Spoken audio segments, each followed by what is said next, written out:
Hey, what's up, you guys? It's your girl Vanessa Cabrera here, and I am back to bring you another live case study. And I am beyond excited for this case study that we're going to get into today because this is her second case study. Oops, she did it again. So, check this out. Um, this client, Colleen, who I'm going to introduce in a minute, is a graduate of the private program. And again, this is her second time through. And you may already know her as a nationally recognized trauma expert. She is a founder of a thriving group practice and a very bold voice in neurodiversity. Seriously, we're going to talk about your content that cracks me up. Um, but here's what you may not know. Even someone that has her level of experience, her level of expertise, her reputation, all of the things, she still felt undervalued, trying to figure things out of what to do with this knowledge that she possessed, right? And was overwhelmed with positioning herself and putting herself out there in the online market, right? So today we're going to get into the behind the scenes of what went down. You guys know how I roll, right? The good, the bad, the ugly, the what I'm now calling the messy middle of life, Love the right? messy middle. The messy middle, girl. We're all in it, right? And so we're going to get into the mindset shifts, the strategic moves she made, the revenues, wins, and losses, and how you guys can apply these same aha moments, whatever you take from this conversation, into your own business. Cool? Yeah, yeah. All right, but before we dive in, hello. My name is Vanessa Cabrera. I am a master certified NLP business coach and an award winning social media marketing strategist. And I help entrepreneurs really understand how to leverage all of these incredible social media platforms literally at our fingertips, right? To scale their businesses fast. My clients have hit multiple five-figure months in 90 days or less. Some have even hit their first six-figure payday, and one is on her way to making $1 million in her first year and a half in business. So do not tell me the money is not out there because it is. And we're going to get into all of it today. So without further ado, please welcome Colleen. Colleen, if you could do me a favor and introduce yourself to our audience. Yeah. My name is Dr. Colleen Sierra. I am a licensed clinical psychologist and the founder and CEO of both Sierra Center for Behavioral Health, which is a seven-figure multi-location therapy practice here in the Chicagoland area, as well as the founder and CEO of Sierra Center Consulting, where I help companies, nonprofits, organizations, even individuals see, support, and celebrate every kind of mind. Awesome. That's a lot. Did you guys get It all that? is a lot. I'm like, that. See how she just like rolls through it now? She's like, I do this, that, and the other, right? All the I wouldn't have things. it any other way. I get so bored. You know I that. I know. All right, let's get into it. All right, Colleen. So a lot of women entrepreneurs going to be watching this live stream. Um, and all of them are successful, right? In their own way. They're successful behind the scenes, but a lot of them don't feel visible, right? Or they're stuck, Mhm. or all of the things, right? Or they don't deserve it, or they're afraid of success. There's a million and one reasons what holds us back, right? Yeah. So today I want to get into all of it with you and where you were just, 3, 4 months ago. Cool. All Yeah. right. So you have a very rich background as a trauma expert and now a neurodiversity advocate, right? What was going on personally and professionally for you right before we started working Mhm. together? Take me back to where you were Yeah. then. I mean, for a bit now, I have felt restless in my business. You know, CCBH has been around. That will be 10 years old this fall, and so everything's great. Like it's thriving. in traditional metrics, financially, but also in the metrics that mean the most to me in terms of our impact, our mission, our culture. It's all good. I just felt restless. I felt bored. It's running itself, which I'm so grateful for. But again, I've got time, I've got energy, I've got passion, I've got wisdom, and I didn't know where to put it. Mhm. And so I was messing around with some things at CCBH and trying to get it off the ground. And I just kept feeling like I was playing it small. And I've been doing a lot of my own personal work to explore why that might be. And quite frankly, I think we're all terrified in some ways of being visible because there's a lot of unpleasant stuff that comes with being visible, right? But it's just part of the process to get to the other side. And I knew I needed help to get past those barriers because they were heavy and big in my life. But I love the title of this, like meant for more, because I knew I was meant for more, and I didn't know how to get there. Okay. So can you elaborate a little bit more on like your specific struggles, like your internal struggles? So like you were Yeah. restless and you wanted to do more and you didn't know how and all things. So what exactly were you thinking and where were you stuck? Yeah. I knew I wanted for the longest. I mean, really, since I was 18, I've had this deep, deep knowing that I'm here to have a major impact through the field of psychology. I've known Mhm. that since I was 18. And and I thought at first it was CCBH, and then I was like, This isn't it, or at least it's not all of it." Okay. But I was scared of criticism. I was scared of saying the things I really felt and thought, because I was like, well, not everybody's going to like that. I'm going to ruffle feathers. What if I do harm? I felt like maybe I'm not worth it. What makes me deserving of abundance, of visibility, of to lead a large community? Like, what makes me special or qualified to do that? So tremendous self-doubt, imposter syndrome, worries about if I did get really visible, if I did grow my platform by a lot, like what would that mean for me? I was scared about people coming after me. I was scared that it would mess up the balance of my life. Could I still be the kind of mom that I want to be and have an empire? It Okay. was bringing up a lot of insecurity, self-doubt, questions of worth. Yeah. Yeah, it was bringing up a lot. It was That's a a lot.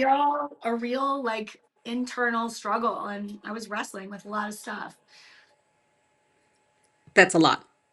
Yeah, That's a yeah, lot. So, okay, so I wanted to dive in to you about this specifically because this is your second case study and because we've worked yeah, together before in the past and we've worked on this, right? And I remember this second go around in one of the sessions, a couple of the sessions where you were so completely different than when we worked yeah. together the first time, which was, I don't even know how many years ago, I think right? like 2020 or 2021. It Yeah, was crazy. It was I know. pandemic. I know.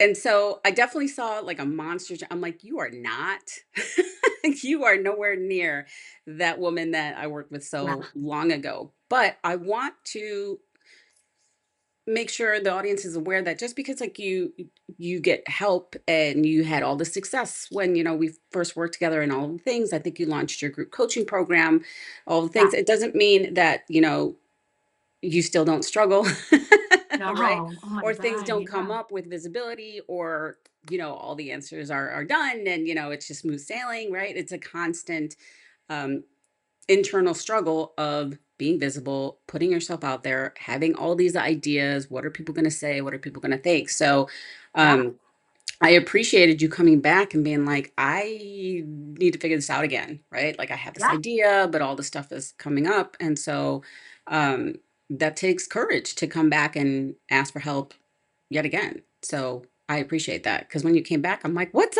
up? What's going on? What are we working Well, on this now? growth to me is like it's an onion. It's not like it's not ever you reach this destination and you're like, check, it's done. Right. It's like if you're doing it right and you actually are growing, transforming, evolving, there is always that next level, that next layer that is going to reopen stuff from the past, like in a different way, right? So Yeah. I'm always talking to my clients about growth is not a line like this. Growth is a circle. And so you keep revisiting shit from your past, but from a different vantage point and with different strengths and with different struggles and different circumstances. And that's what it was when I reached out to you. It's like I overcame some of that shit when I worked with you the first time, but now it was like, oh, my calling is bigger now and I have a different message. And this is going to require more visibility. This is going to require more courage. Like I can't I don't want to do that on my own. Like whether I could or not, I don't know. I don't want to do that on my own. Mm, I want to do hard things in community. That's like that's the only way it makes sense to me. yeah. So yeah, it just made sense to reach out again. Got it. That's definitely who you are. You are all about community, so that makes sense. Okay, so that's what you were struggling with. Visibility, is it going to work? What are they going to say? Are people coming after Yeah. me? I have a bigger dream, so it takes more courage and, all of the things. So you're definitely testing yourself again. Yeah. All right. So we spent some time on a lot of things, right? So we Yeah. talked about your training. You were starting to talk about neurodiversity, all of the things, and you had this idea for this training. You were also landing bigger speaking gigs and all of the things. So talk to us a little bit about what the idea that you had in your head and where it went from there, where you want it to go from there, because we worked on a lot of stuff. Yeah, we did. And I think I I appreciate your flexibility because I needed to go through like a windy and twisty journey to really figure out what was going to feel aligned for me, right? And and I have a lot of ideas and a lot of passions, and there were the two big ones, and for the longest I didn't really know how they worked together, but our time together helped me figure it out. It's neurodiversity and embodiment. And they work together so beautifully. And so my mission is to help create, or be a part of creating a world that is more accessible and inclusive for people who are not neurotypical, for ADHDers, for autistic folks, for really anyone who's been diagnosed with a mental illness, Yeah. and helping us redefine how we think about health and wellness and also like disease and illness.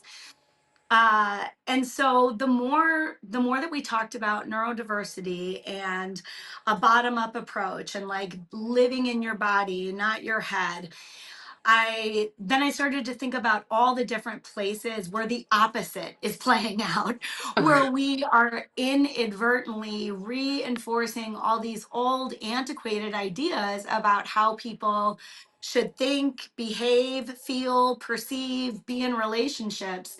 And one of the places that I saw that personally the most, that caused me a lot of distress, was with my children and the sports that they were in. Which is not to say that anybody is bad, right? I believe there's very few truly bad people. I think it's all of us just with our flaws doing our best, right? But for neurodivergent kids, athletics can be really inaccessible or impossible, depending on the level of support that one needs. And so I really wanted to start there because, again, I'm all about community. Yeah. And so we created this program for Oak Park Youth Baseball and Softball, to be neuro inclusive. So we're training coaches on what ADHD behavior looks like. How does an autistic kid show up on the field? And so it's less of a punitive model and more like behavior as communication model. And how do I work with that lens, which makes things better for every kid, regardless of their neurotype. Yeah, I remember when you came up with this idea. And for anyone that's watching, I'm like, freaking brilliant.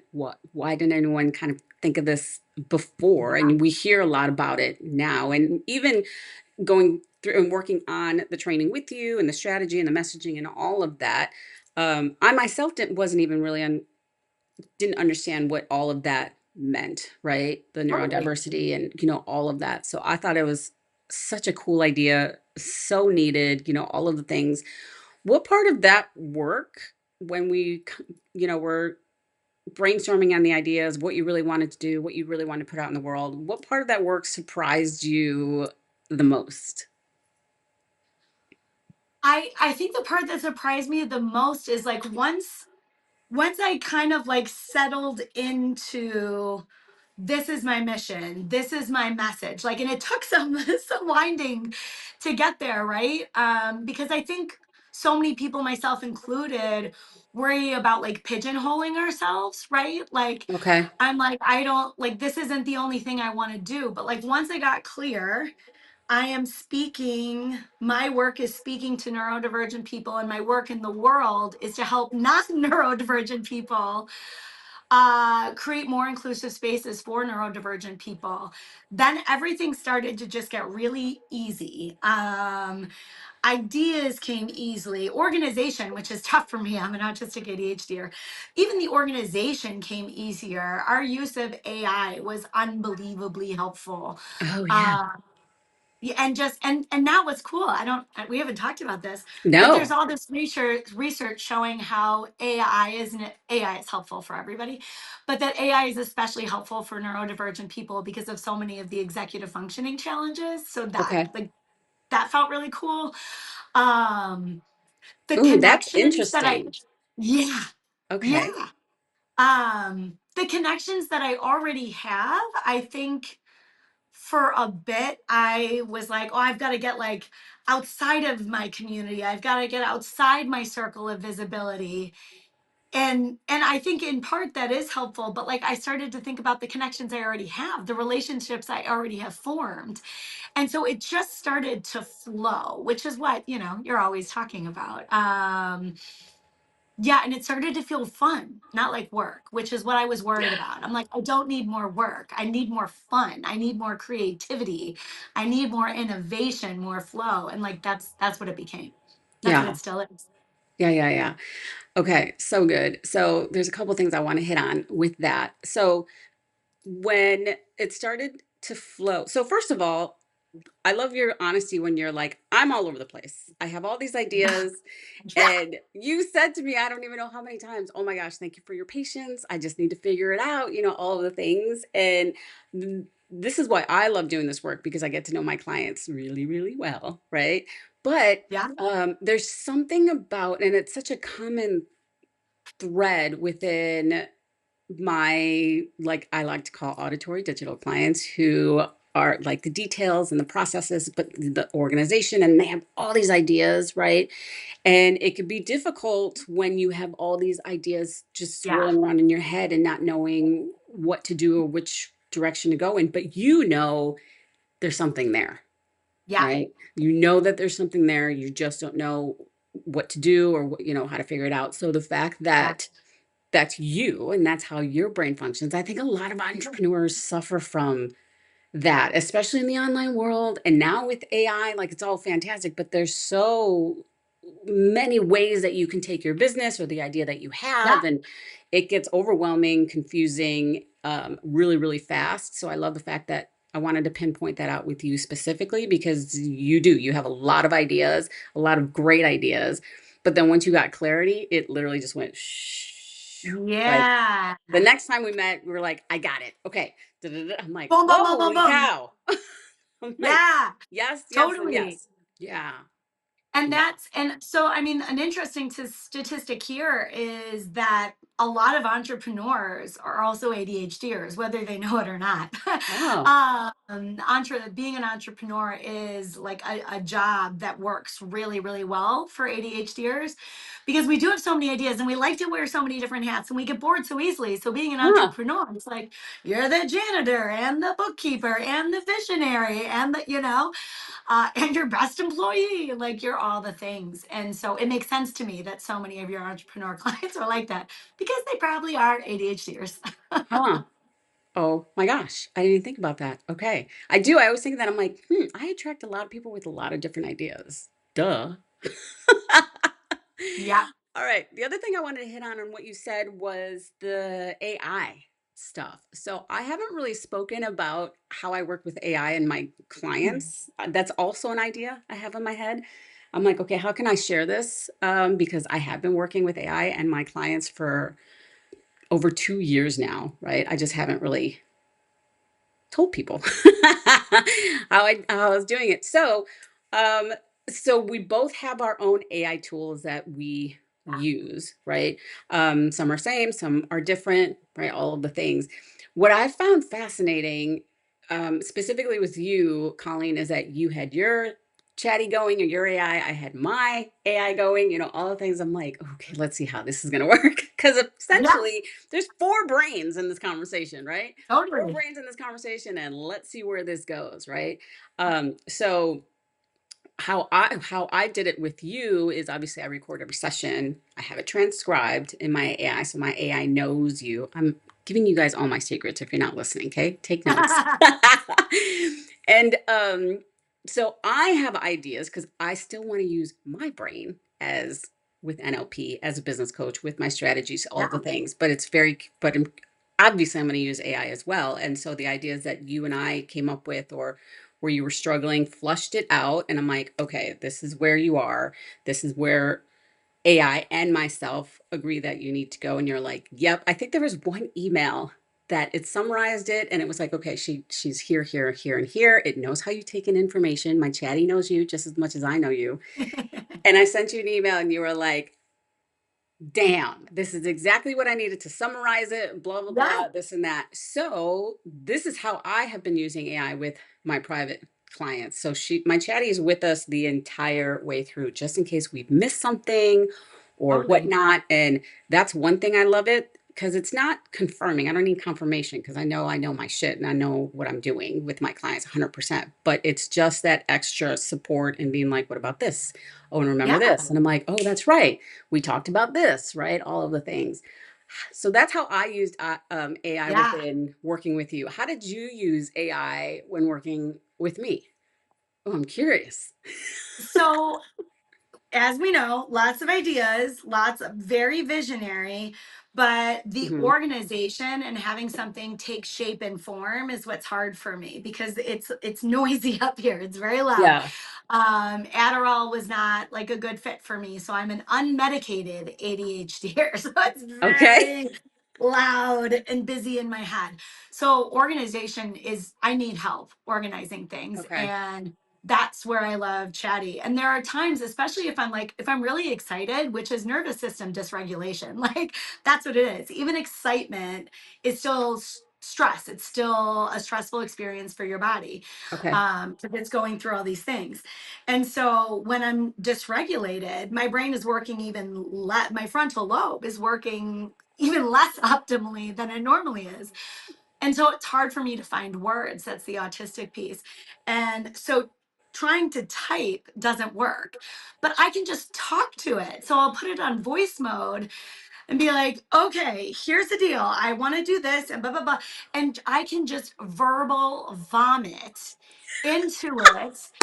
I will go on for like sometimes 5 minutes Yeah. without a break, just verbal vomit and it'll be like, tell me what you heard and organize it for me. And it's like, I heard you say this, this, and this, and like this is how I would organize it. And like, that's what I needed.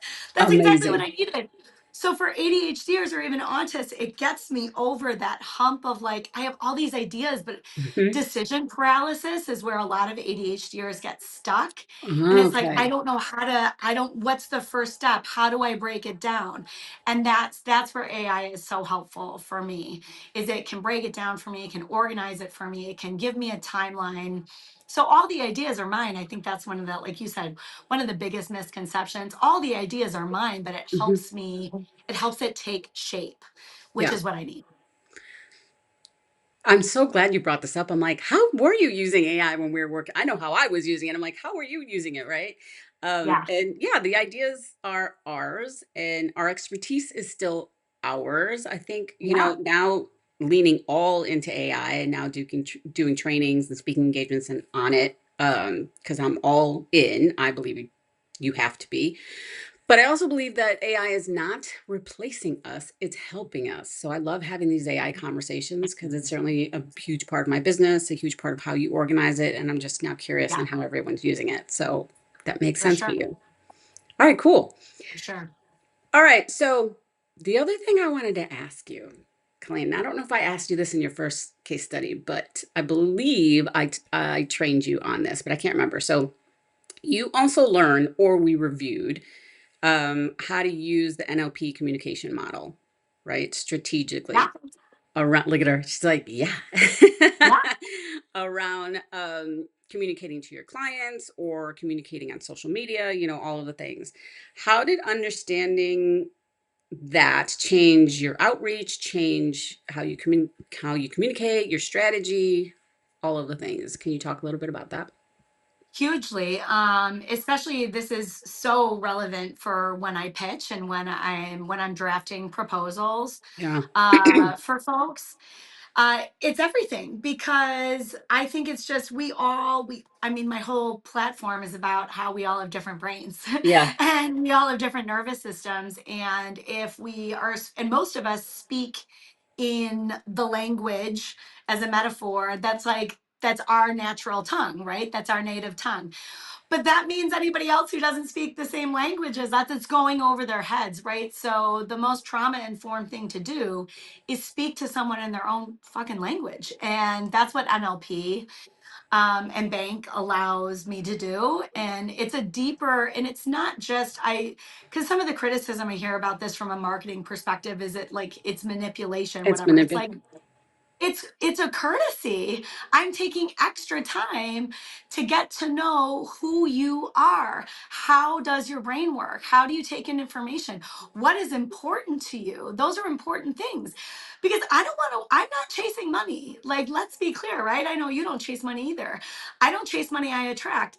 And so I'm only pitching people who are aligned with my values, right? So just because you want to give me money doesn't mean I want your money. I need to know who the fuck you are, what you believe. Are you putting you are you do showing up with your behavior, not just your words?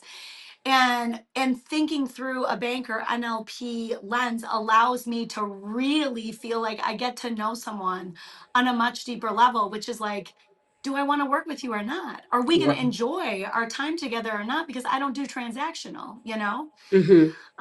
And so that's what I love so much about it. And I think there's a lot of misperceptions about it. And of course, it's a tool, right? I guess it can be used in that way, but that's not how I use it, and that's not how I think about it. You know? I love it. I love it. I love it. It's not transactional. Dang. No, There's going to be a lot it's of so great cuts deep. from this interview. In my head, I'm like, oh, what'd you say? Verbal vomit and decision paralysis. I'm like, oh my God, these are all hashtags. All hashtags in my head. All right. Love it. Cool, cool, cool. Okay. So was there a specific moment during working together when you thought this is working or this is different or there was a switch? What specifically happened? So you were struggling, had all these ideas, wanted to do more, but didn't know where to go with it. Visibility, issues. What are they going to think? And who am Yeah. I to lead and all of that? So then we got clear on your training or what you actually wanted to put out in the world, how you could help, all of the things. Was there a particular moment where the momentum started coming, the yeses started coming, you could see where things started to shift? Was there a particular thing that happened that you can explain to the audience? So it's twofold. Hmm. So one is just the mindset work. And I've told you this for a while. I thought when coaches would talk about mindset work, I would kind of roll my Yeah, eyes. I get it. you know? Yeah. Um, because it felt gimmicky to me until you're actually doing the work. And then you're like, oh, this shit's so You're like, real. oh, okay, this is what they're talking. This is the real work. Okay. Yeah. Yeah. Yeah, and so even it's funny because my one of my signature keynotes is all about how our thoughts and our language shape our biology, which shapes our reality, right? But even you were catching me saying shit that's not helpful, shit that's not true. Yeah. And so having you as a mirror reflect back to me like I am I am preaching all this stuff, but how much am I doing it? And like how much further do I have to go to truly embody the things that I talk about? Okay. Um, you know what I mean? When I was Yeah. like, oh, well, I can't think of like a specific example, but you would catch me being like, no, we're going to erase that. Like, don't say that. Say this instead. We're going to like scratch that from the record. Like, and really making me aware of my thoughts and my beliefs that were like influencing things, but in a way that I couldn't see until you saw it. Does that make sense? Yeah. Yeah, totally. It's like our Yeah. internal dialogue. Like it said, like it's our language. You just say Yeah. stuff, you're just communicating. And some of the things that come out, we don't even know that we're saying, right? Until you're Right. talking to somebody else where I'm like, No, ma'am, that's, mm-mm." Correct. Yeah, I got it. Yeah. So Okay. that was really huge and made me more aware of what am I thinking, what am I saying, am I choosing my thoughts or am I letting them like drive the car, Ah, so that was really really huge. And then the other one came after we ended our work, but it was still me leaning into. I was going through a hard time personally. mhm. My kids went back to school. It's the start of the year. That can be tricky. My husband started a new job. I'm like, I'm parenting so much. I was going through a lot, but I kept hearing your voice being like, it doesn't have to be perfect. Just keep showing up. Just keep showing up. Just keep showing up. And it was the day that Trump and RFK said that Tylenol causes Oh, autism. yeah, And I'd been boiling all day, but I was like busy. I was working and then I started second shift and was playing chauffeur and running my children around all over. And the minute I got just 5 minutes to myself, I literally pulled over on the side of the road and got on my phone and was like, "Wah, wah, wah, wah, wah, wah, autism is caused by anything." And I just like, again, like said all the things. I didn't think about it. I just said it. I was so fired up. yeah. And that, and it went viral. It went super viral. Um, and that was another moment of growth because like the thing I'd been wanting had happened, but it came with all that crap. It came with the criticism and the trolls and the haters, and it took me out for like 48 hours. But I woke up on that third day and I was like, I can say whatever the fuck I want because I don't give a shit. And it Yes. changed me. It changed me. Like it changed me. Yeah. Yeah, yeah, yeah, yeah. Yeah. Got it. Got it, got it, got it. Amazing. So then, all right. So then what happens when I'm not in your back pocket, but I'm still in your head, right? Yeah. So, like, you had a down day, right? So, as many of us still do, entrepreneurship is up and down and all Yeah. around and all the things, right? So, what do you do differently, or what do you say to yourself when you had that down day and I'm not in your back pocket. I'm always in your back pocket. You can always reach out to me. Yeah. But when we're not on a mission, right? Um, Right. what is it that you do? Because I know my audience be like, man, there are days where it's not working out, or I lost this. I'm literally speaking for me. I've lost that corporate contract that client didn't, sign back up, or I lost that stage, or a million Yeah. things that don't go our way. What is it that you do when you have those down days and you need to get yourself back up. Yeah. Well, a couple of things. Because, one of the things that I was working on with you is a program to be a part of schools and to create Uh-huh. neuro-inclusive school systems, right? And I had a major pitch, a major opportunity with a school in California, and I lost it, like in the 11th hour when I was pretty damn sure I was going to get it, and I lost it. Um, but one of the things that I really, really recommend is, again, a mindset thing. It's like, then it's not for me. And perhaps I don't know why, or perhaps I can have feelings about it. I can be sad about it, whatever. And I'm gonna sure as shit let those feelings move through. But in my head, I'm like, well, that's not for me. And it turns out it really wasn't. Because if I had gotten that contract when I was supposed to get that contract, and then my husband got his new job and my kids had a hard time starting theirs, I Oh, would have right. been fucked, like bad. Mm-hmm.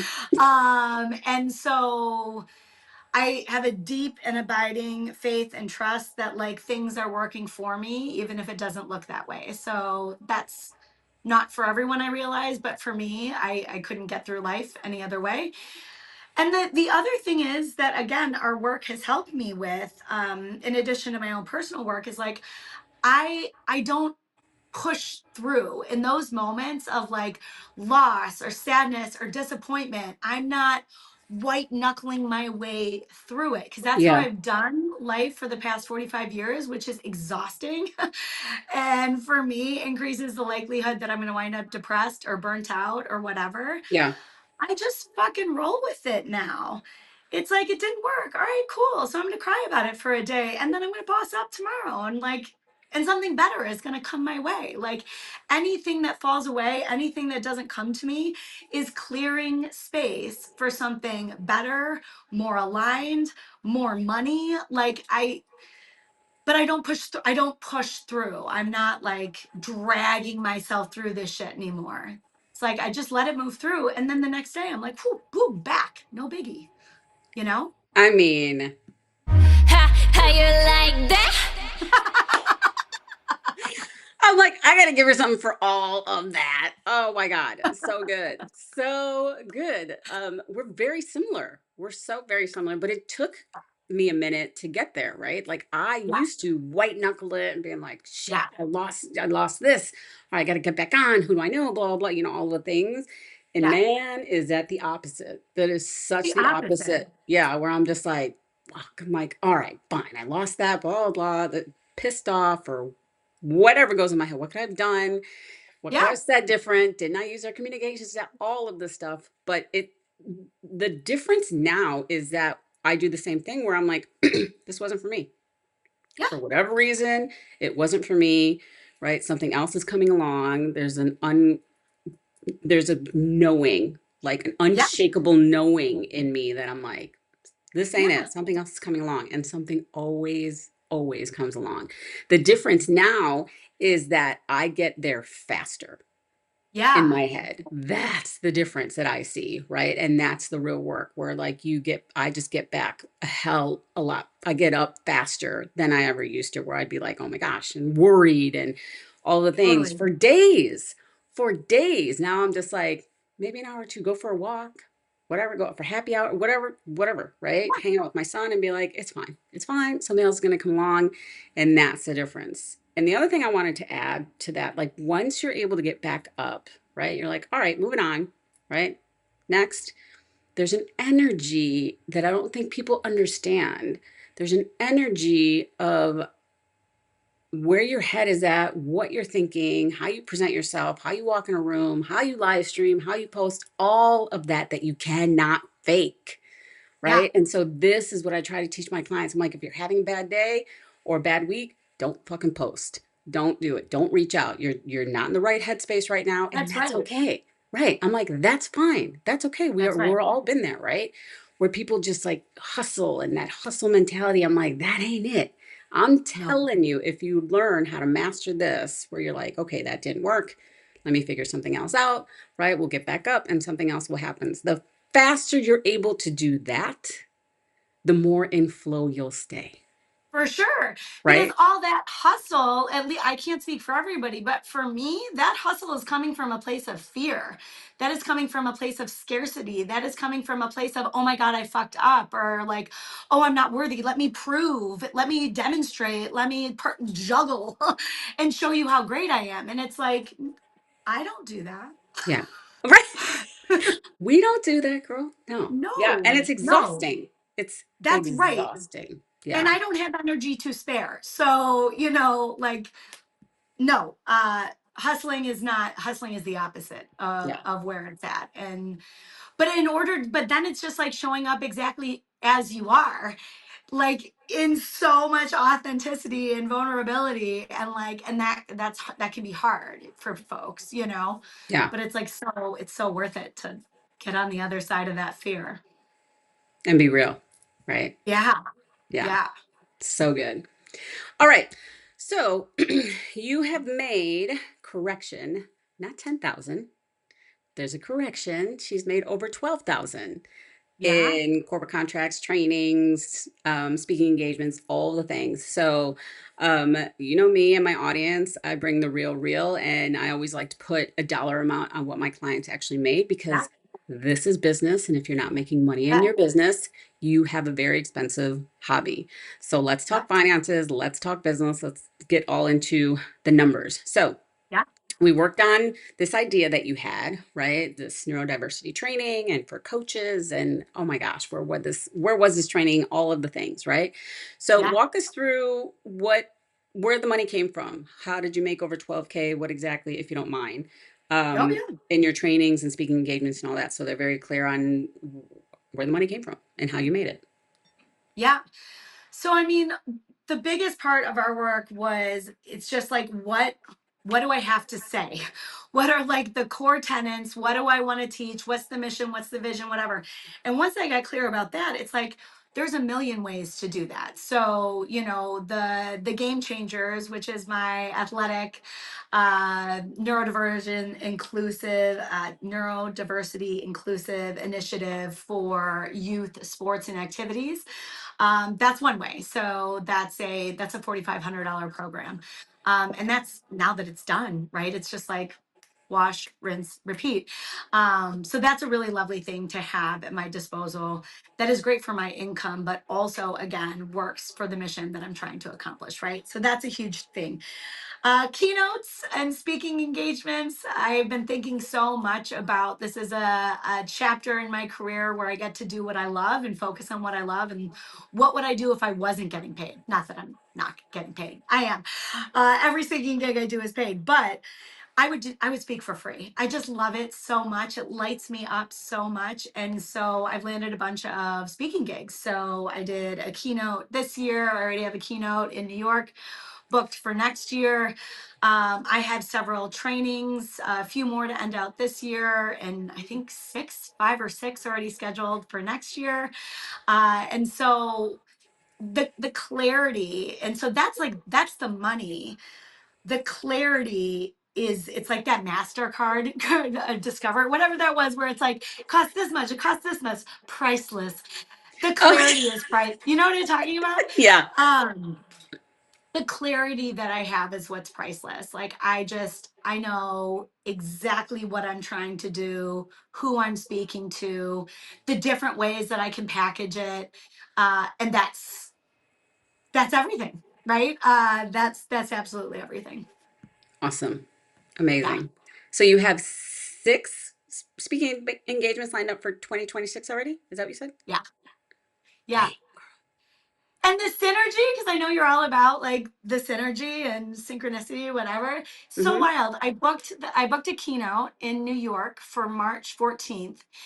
And then I've blown up on Instagram recently. And so I had an Instagram company, from a company from Instagram, contact me, and they also wanted me to come to New York. So I'm doing my keynote and another two trainings all that one weekend in New York. Damn. Yeah. Yeah. And it's just so fun. It's so fun. And like, yay, I am being paid well. And that's available to anyone and everyone. But like, it's just so, it's so fun and it's so meaningful, you know? Hmm. I just never lose track of my why, which is creating a world that is not going to misunderstand my kids as much as me and so many others have been misunderstood, you know? And Yeah. so, Yeah. Yeah. I love that. yeah. Amazing. Oh my God. I didn't even know that, guys. So cool. We got to talk after this. Okay. Yeah. All right. So this is amazing. All of the things that are coming to you now because of, the internal work that you did, the mind shift things that you had to do, the strategic moves, the facing the fear, all of it, right? Yeah. So, for our audience who are ambitious women entrepreneurs who are watching and who are also doing great work, they are absolute experts in their field, all of the things, but still feeling unseen or unclear or meant for more, but they're stuck, or all of the things. What were the three biggest Mm. strategic changes that made the difference for you? Asking for help, which is not easy for me to do. Yeah. It's really hard for me to ask for help. It continues to be tricky for me to ask for help, but reaching out to you was huge. I now have a virtual assistant, which is really huge. Me just, yeah, just admitting that I can't do email. Like, and I guess I could if I really wanted to, but it's not worth the amount of energy. Yeah. And so just like getting help where you need it and not being ashamed of needing help in certain areas, especially if you're neurodivergent, like that's absolutely huge. Another key change, like being worried about what people think of you or if people like you. Cause I mean, you can either have a really big platform where you are well respected by your audience and people trust you, or you can have the illusion of being universally liked. You can't have both. Like, and It's so even true. Yeah. and even like being universally liked, that's a fucking illusion too, because people are talking shit about you that you don't know about, right? Because that's how it goes. Hmm. So it's like whatever you can do to get over this thing, especially that women have been conditioned with, to be liked, to not appear bitchy, to not appear conceited, like just whatever you need to do to get over that and not give a fuck about what others think as long as you are operating with kindness, integrity, passion, and authenticity. Like that's required. That's absolutely required. And another inconsistency, I've, like I said, I had you in my head a lot in those like first like 6 to 8 weeks starting in early September, where there was so much going on personally, and I was like, I don't have time to be like, or time, less time and more energy to be making my reach outs and like getting on people's calendars and like doing my whatever. But I was like, just show up consistently with integrity, just keep showing up. And I'm glad I did, because it's one of the things that changed the game for me is not overthinking it, not demanding perfection of myself even when that wouldn't have been real because I'm struggling. Yeah. So I think that's the third one. Got it. Got it. Got it. Okay. How are you now thinking about pricing and offers differently than before, especially in terms of high ticket, Yeah. speaking engagements, all of that? Talk to us about that and where you're at with it Yeah. now. This continues to be tricky and nuanced for me because what I want is a more accessible and inclusive world, right? Which means I need to be really strategic about how I price. And so, and for a bit, and you obviously know this, I struggled to price high. I struggled with high ticket offers because it felt like, I'm gatekeeping really important information away from people that need it. But the way that I think about it now is a high ticket offer and me getting what I'm worth from a big corporate client or, an organization that's got a huge budget. That's what allows me to make my work accessible. Like if I wasn't getting big money from places that can afford me, that would make it hard to give away some services, to do sliding scale Okay. services for people who need it, right? Like I need to be taking care of me first and foremost. And like when I am full, when I have what I need, when my cup is full, that's the thing that allows me to continue to make my work accessible to other folks. Does that make sense? Mm-hmm. Yeah, perfectly. And it's completely shifted the way that I think about a high ticket offer. It's like, no, that's required. And I'm fucking worth it. You know what I mean? Yes. Yeah, Yes. Yes, I do. I love that it's required. I've never heard it's that. required. That's Yeah. badass. High ticket is required. I love it. Yeah. Because All right. otherwise I can't show up for folks who don't have that kind of budget, who don't have that kind of access to resources, right? Like, Yeah. and those folks are my priority, which means I need the folks with money to seriously pay up. I love it. All right. If you were talking to your past self from 90 days or so ago when we started working together, what would you say about what is possible now? Fucking everything is possible. Anything is possible. And I get teary saying that because for the longest I think that scared me. Um I think it really scared me because I wasn't sure that I was worthy of big dreams and changing the world and having people pay me a shit ton of money, like, and it's so different. It's so different now. It's like, and it not because I'm special, but because we all deserve that. We are all here to shine brightly, and it's our life's work to figure out how to do that so we can make the world a better place, which means we automatically make our lives better when we're operating from a place of alignment and integrity, you know? And so anything is fucking possible. And I've never been more excited about the next year. Never. Yeah. I could tell you look different. Like I when you feel jumped on different. 15 minutes before we went live, I'm like, shit, there's a glow. We didn't even have time to catch up. We will. Okay. All right. Last question, Colleen. Yeah. So that's what you would tell yourself 90 days ago where you were. What would you tell a struggling entrepreneur who once sat where you were and was feeling where you were feeling? Yeah. I would say get out of your head. So many of the problems that feel very real to us either originate in our head or are made worse by our thoughts, our limiting beliefs, by all the things that we turn into threats or bad things. It's all up here. So get out of your head. Find a way to quiet all the noise, all the self doubt, and figure out like what would you do for free, what lights you up so much you would do it for free, and do that, and the money will come.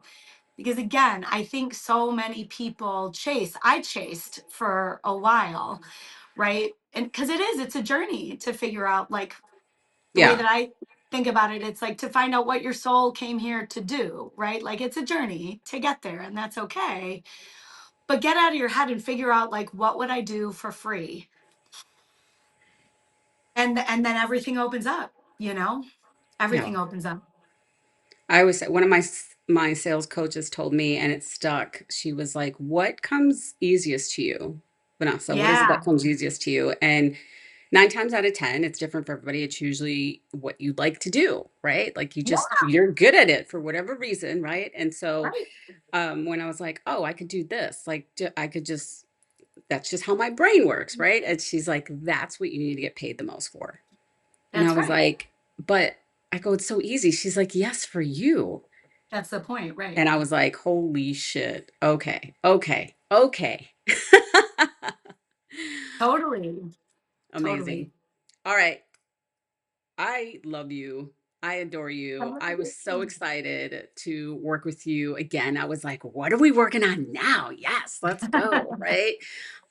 So the fact that, we got to work on this, such a cool thing that you're putting out in the world. It's been just an honor. just like I'm just so humbled and just so proud to work with you and call you a client because you are doing such amazing things in the world that I'm just so damn proud of you. And I cannot wait to see how far you come. Holy cow, like your 2026 is already stacked. So for It sure, is. let me know how it's going. We have a lot more to catch up behind the scenes in the green room. But thank you so much, Colleen, for joining me and for doing this case study and just being so damn real and honest with our audiences because this is what they need to hear when someone Sure. is stuck, right? Stuck and struggling. Cool. Yeah. Thank you so much. All right, guys, another powerhouse in the house. So hopefully you guys took away some gems and, all of the things and can start incorporating some of these things into your own business. If you are feeling stuck and have these ideas and, are meant for more and all the things, but you just don't know how and you are looking for help, I have 2 spots left open, only 2. I have 3 for private coaching left for 2025. So I'm going to put a link to this live stream where you can book some private time with me and we can talk about what that would look like for you. If you are interested in more community, I am opening up my cohort, which has been a while since I've done group coaching, but there seems to be demand for it. So my rapid results cohort that will be starting soon. So if you are interested in group coaching, go ahead and fill out that same application. Like I said, I'll put the link in this live stream where it'll send you to my calendar and I'll ask you a couple questions about your business and then we can see if it's private coaching or group coaching that would fit best for you. Cool? All right, guys. Thanks so much for hanging and I'll see you online. Peace.